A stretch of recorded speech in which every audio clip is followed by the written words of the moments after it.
made it to the end of another month of movies, so it's time to rank all 13 September 2025 movies from worst to best.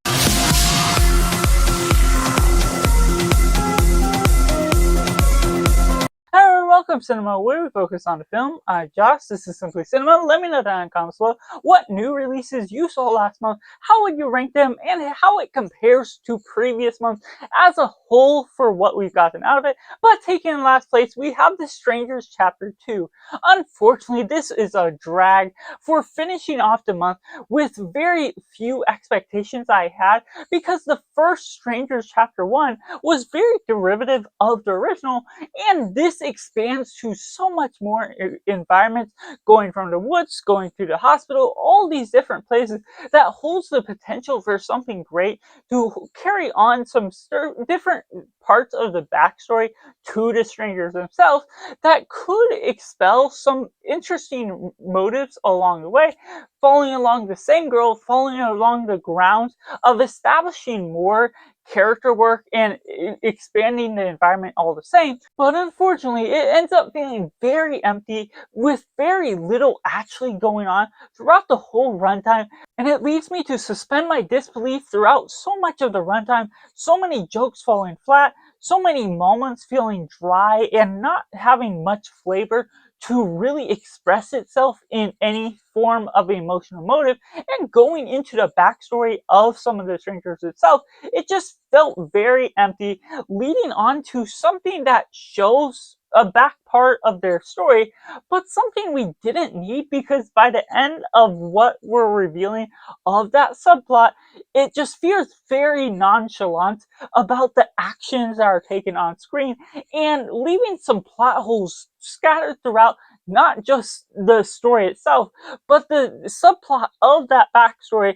leading you on to these kids doing something wrong, and we don't even know the conclusion to that. That should otherwise be so much more significant to the crucial means of the consequences from that. So there's just so many different means to an end where it just feels like it's very flat in the way it's trying to build up its story, and having so many flaws to come along with it. And coming in number 12, we have Adulthood. Now, this is very interesting. It's a dark comedy, which for me personally, I wasn't particularly offended by the joke going throughout those lines, but I wasn't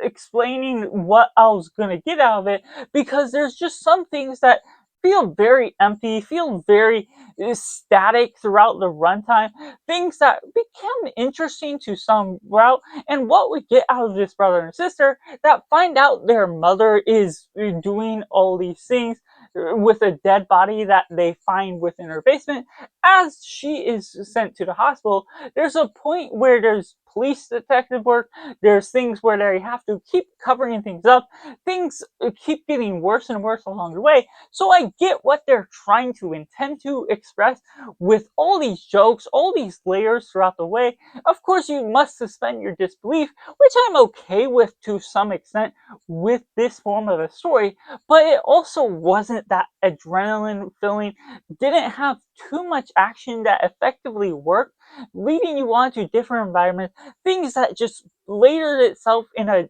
ill-mannered way, and just building upon certain things that just don't build up to be something sufficient, something that has a story with the comedy that was a miss after miss for me. So unfortunately, while it wasn't a film that felt offensive by any means of what it could be for some people, it just felt very empty of what it could express with the ultimate means if it took itself seriously along the way. And coming in number 11, we have Him, an unfortunate horror football film that leads you into some things that become over convoluted for no reason. Great performances, great ideas, and a premise, but the execution feels like it just builds up to something that it can be weird and trippy for the sake of being weird and trippy, and those typically lend itself to be my sort of films. But when the film premise and the plot execution itself runs out feeling pretty empty, not really fulfilling enough of the story to really get anything from it, it just ends up tripping over itself, building upon certain things that become less interesting by the subplots, by everything that's leading on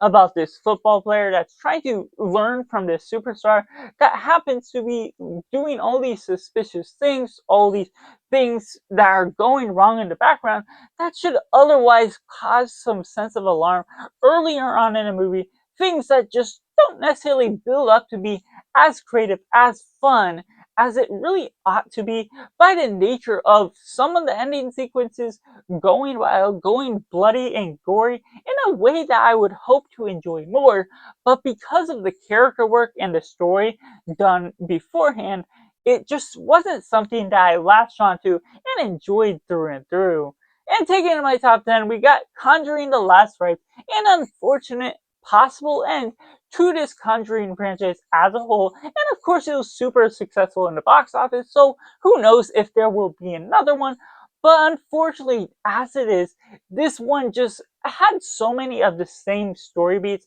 that we got in the previous one, but becoming less interesting, less compelling within the groundwork, what it's doing with the characters that we're following about. The main characters that we have as the headline characters are interesting to an extent, but they also keep going back into this extreme of recapping the romance of these characters, which just doesn't add a whole lot. And there's a new romance as they take on the daughter having a boyfriend along the way, but what they get from that just doesn't explain itself as deliberately, doesn't feel like it has the right chemistry emitted on screen, and there's a random 3-minute ping pong table match that does nothing. It's just a really filler, and even if it was entertaining, this particular scene just really flashed through that sequence, and it gives you an answer to who won, but means so little to the plot that it stands out like a sore thumb, leading you on to so many different things where, yes, they eventually end up with the investigation of this spirit filled house itself, but doesn't necessarily feel like it's leading on that there's a connection between the people that are living in the house and the Strodes themselves, that there's a separation between the two, creating these different subplots that don't dwell well within each other, it don't mix well within the extremes that it could be leading on to. So there's a suspense of disbelief where this main guy is having heart problems, Patrick Wilson was playing, and yet there's a moment where you believe he almost would die,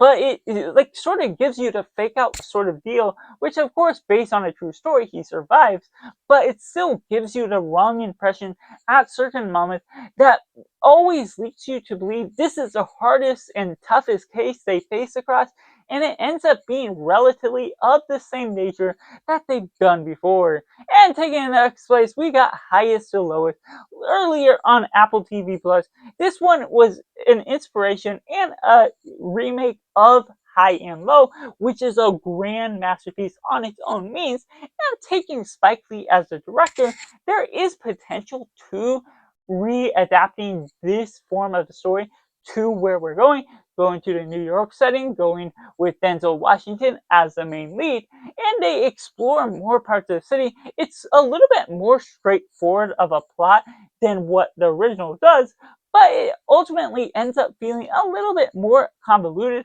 adding in more details, not staying in place too clearly with what they're going on.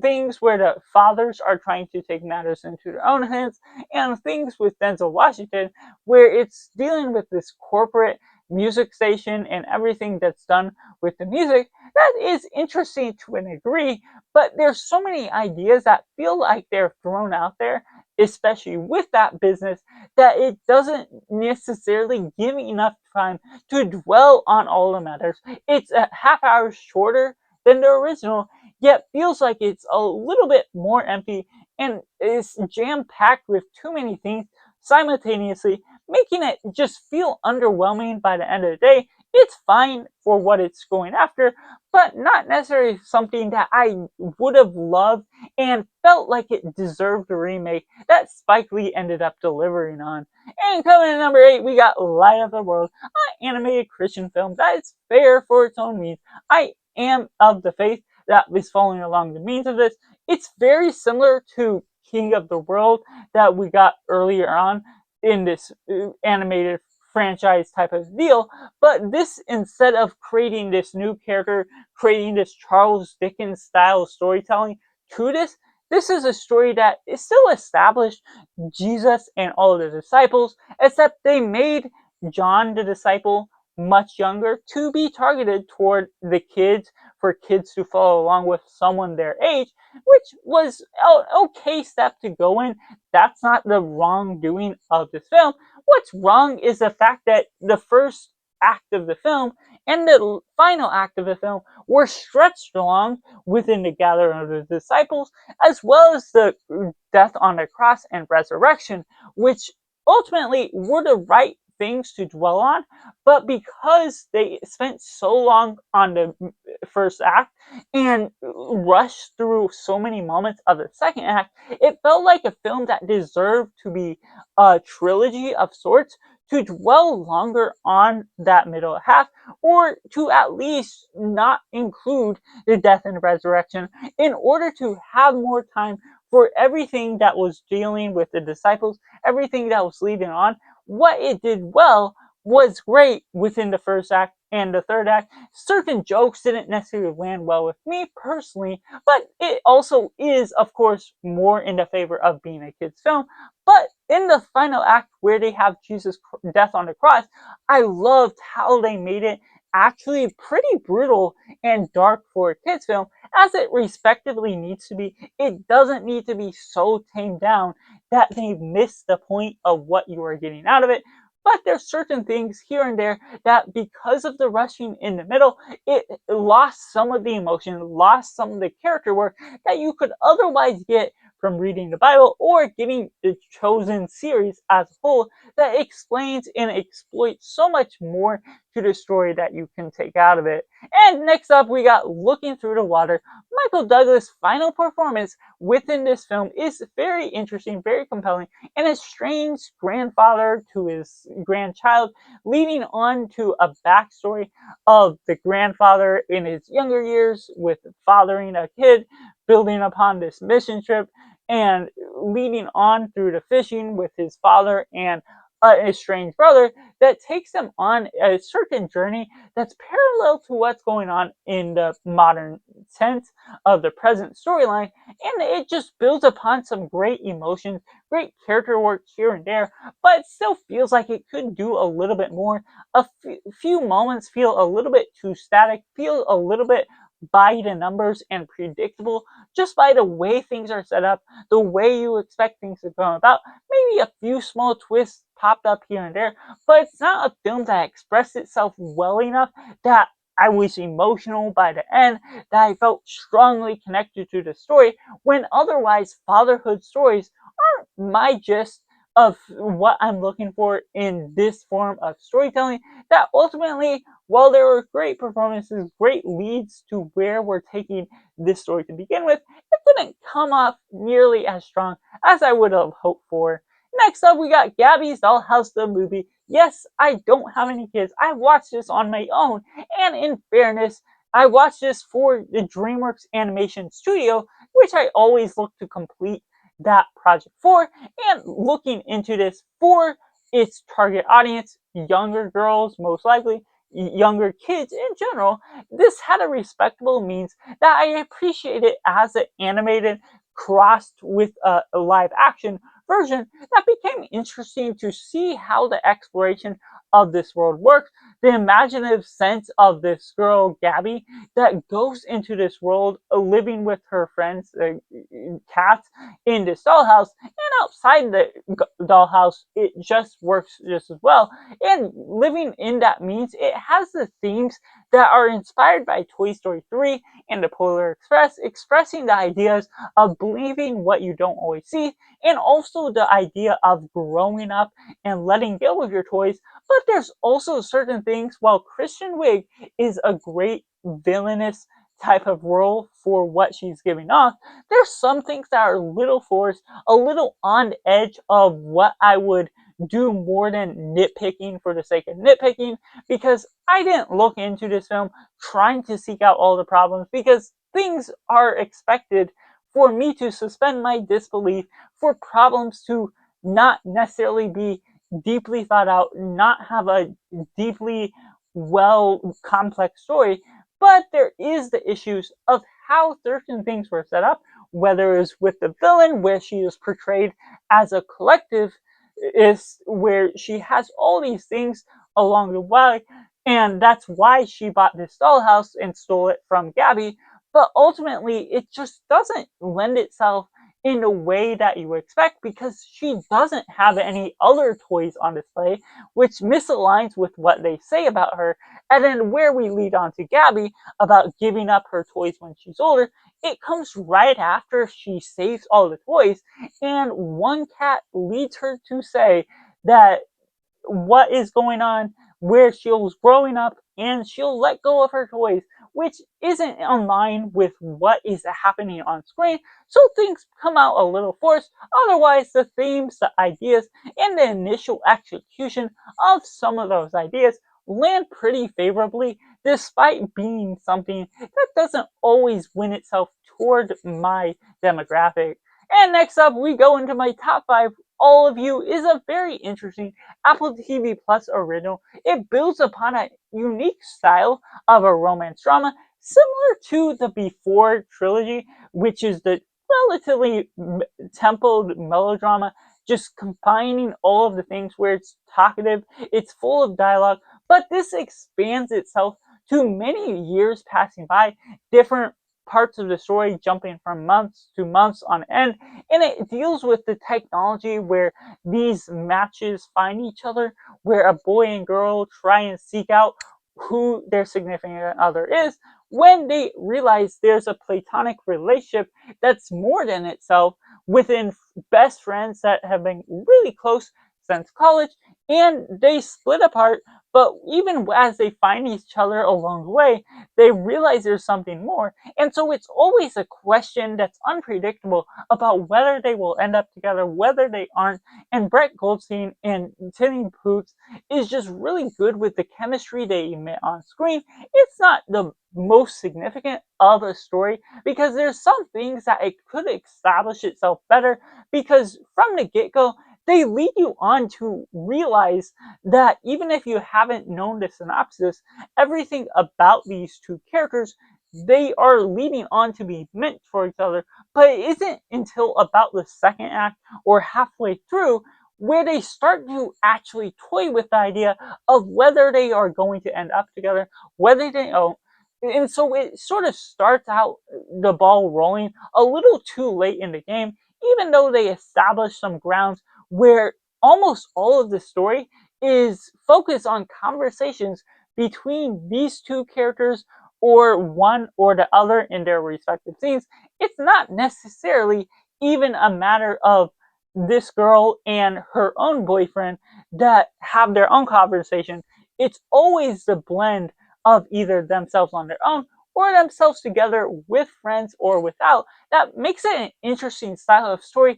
that ultimately fails to be fully complete by what I mentioned about how things come about a little too late in the game. And next up, we got Spinal Tap 2, The End Continues. Now, this was my first time watching the original Spinal Tap before enjoying this one, which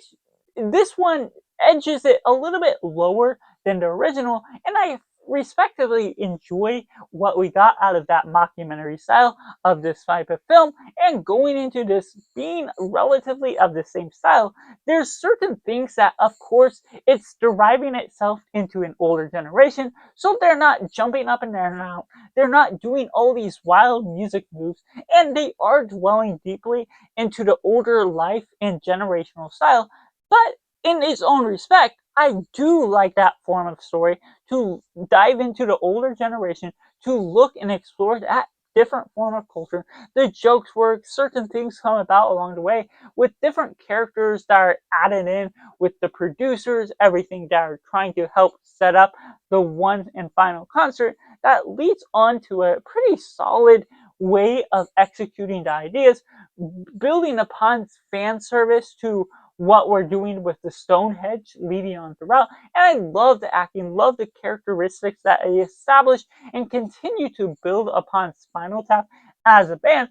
But unfortunately, it leads on to a pretty controversial ending in my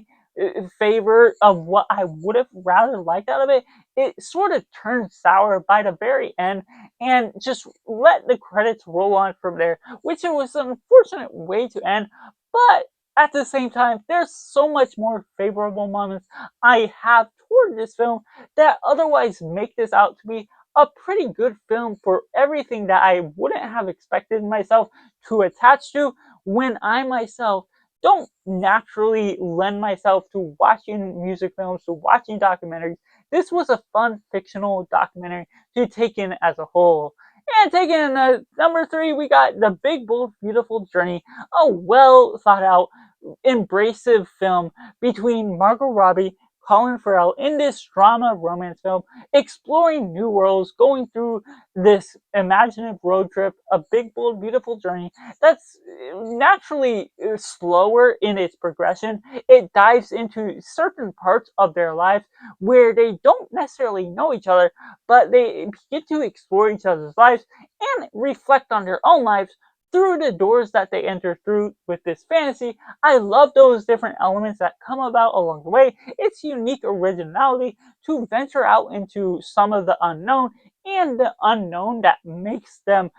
deal with some of their past traumas, that makes them really reflect on where they are headed moving forward, because they are both singles, whether they have a connection or not becomes an unpredictable trope that goes on throughout. And of course, to that end, there's some things that will ultimately turn some people off. It's not for the one that wants something super down to earth, supernatural, but it is something that, because it has all those different mannerisms, the groundedness to the story, while also having some fantasy elements where you have to sort of predict and wonder where they are going to head on to next. The dealing with past traumas, past emotions, and how they resolve everything near the end, and whether they end up together or not, is something that became very compelling, very much of a mystery that I felt like I was very immersed along with this big, bold, beautiful journey, just along the way with them, that I just was really well welcomed to where they were headed with this project. And coming in at number two, we have The Long Walk, a Stephen King thriller that instantly became one of my top five of where we're looking at Stephen King films as a whole, and just exploits itself in one of the most graphic and grounded ways that I would not have expected from Francis Lawrence as a director, despite having directed the Hunger Games films that has a similar premise. This is a much more grown-up sort of form of idea, going into some exploitive themes with humanity, with life, with death, and everything we're reflecting on. The philosophical ideas and expressions throughout this film just deals with all the great dialogue that exploits itself that otherwise wouldn't make this a great film. It's a reliance on all of the grand music that interferes in between each conversation, that the lovable characters makes you a lot more connected with the script, with everything that's going on. Yes, there's throwaway characters that you don't get to know anything, that don't get any lines along the way, but there's so much more to the depth of who we explore, especially the front two runners for this line, that you ultimately feel like you're constantly trying to predict who could survive, who would ultimately make it out, and how they will all lead into a different circumstance of dying. But it ultimately manages to constantly change up the game. People doing something for rights, right? People shooting for going to fight for liberty, but they all are trapped on this long walk that leads it onto a strong adventure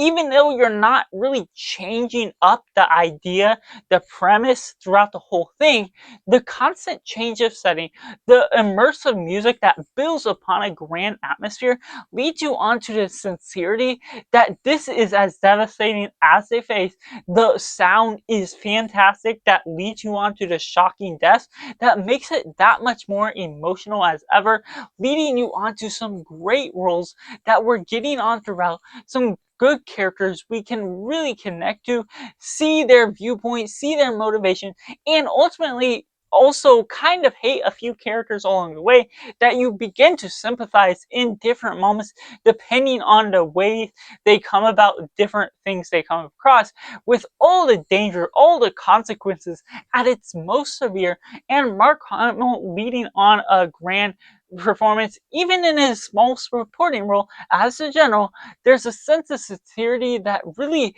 establishes the emotional stakes that are being set up from the get-go, and leading on with a strong, long journey that feels like it pretty much brushes by as quickly as it needs to, and giving you all of the tense moments that you would exactly want from this form of story. And taking in my number one, which is very in line with my number two, one battle after another, a masterpiece by its own means, just exploiting so many different themes, just political ideas that doesn't feel as expressive. It doesn't lean you into one direction, but Paul Thomas Anderson, as a director, leads on a fantastic cast, especially Leonardo DiCaprio, Benicio del Toro, Regina Hall, so on and so forth, leading on with the great chemistry between all these characters, the emotional depth, the time jump from the first part of the film to the rest of the film leads you on to an adventure that feels like it never stops to breathe, yet carries on so many great moments of camera work, especially with the roller coaster type scene near the end, driving up and down the road, seeing all these different sights along the way, gunfire, fights, and everything that flows about. Just the political rebellions that makes it so interesting just leads you on to cheer for what is going on with all of these characters, making you want to win over with the government that is trying to take control of what is ultimately going on. But Sean Penn especially gives ultimately another grand performance from what we're taking out of this as the villain to this story, just being so sinister, having connection with the wife, and having a daughter that comes about along the way that creates some great twists that you wouldn't otherwise pick up on in the way that you expect this film to flow out, which creates such a pleasant surprise, a well-induced adrenaline rush throughout the whole entire film, just creating a great sense of the atmosphere, some strong dialogue, and a performative amount of music that really immerses you into the deep and complex narrative that grounds you within all that these ideas are going for. And while there's something of an expression that I feel like there would be more that I could pick up on that I may have missed going into it having seen it for one time only, I feel going into a second time, I'm wanting to go to a second time because of all the ideas, because of all the action, because everything you still feel like you want to be immersed into this world once again, because all the groundwork that lays out. And even if there's a few things that I may have flown over my head or didn't quite catch all the dialogue that came about along the way, it's still an immersion that I want to be invited to once more,